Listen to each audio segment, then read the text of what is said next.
नेपाल में राजतंत्र की बहाली की मांग एक बार फिर जोर पकड़ रही है। पूर्व राजा ज्ञानेंद्र वीर विक्रम शाह ने हाल ही में बयान दिया है कि वह देश के लिए सक्रिय भूमिका निभाने को तैयार हैं।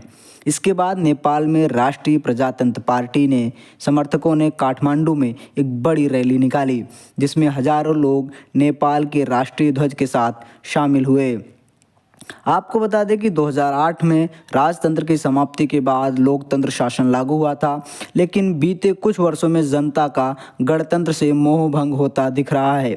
सरकार पर लगातार भ्रष्टाचार के आरोप लग रहे हैं और विदेश नीति की भी कमजोरी मानी जा रही है। इसके चलते युवा वर्ग समेत बड़ी संख्या में लोग फिर से राजशाही की बहाली की मांग कर रहे हैं।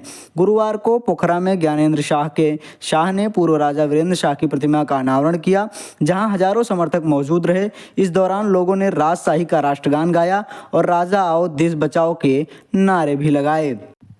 राजशाही के समय ने भारत और नेपाल के बीच बेहतर संबंध थे, लेकिन लोकतंत्र के बाद नेपाल की कम्युनिस्ट सरकारों ने चीन के करीब जाने की नीति अपनाई। नेपाल सरकार ने भारत की गोरखा रेजिमेंट में भर्तियां भी बंद करवा दी, जिससे आम जनता को आर्थिक रूप से नुकसान हुआ।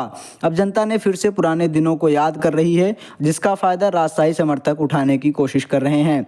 सवाल ये उठता है कि नेपाल में राजशाही के समर्थन में हाल के वर्षों में बड़े प्रदर्शन देखने को मिले हैं, लेकिन राजनीतिक विश्लेषकों का मानना है कि संविधान और लोकतांत्रिक व्यवस्था के चलते यह आसान नहीं होगा। हालांकि जनता का असंतोष अगर बढ़ता रहा तो नेपाल की राजनीति में बड़ा बदलाव देखने को मिल सकता है। वहीं इस प्रदर्शन को लेकर के नेपाल में जो है राजनीतिक टकराव बढ़ गया है और पूर्व राजा के दावे के बाद नेपाल की सत्ताधारी पार्टियों ने भी तीखी प्रतिक्रिया दी है। ये तस्वीरें बता रही हैं कि नेपाल एक बड़े बदलाव की दिशा में आगे बढ़ चुका है, जिसको कोई नहीं रोक सकता।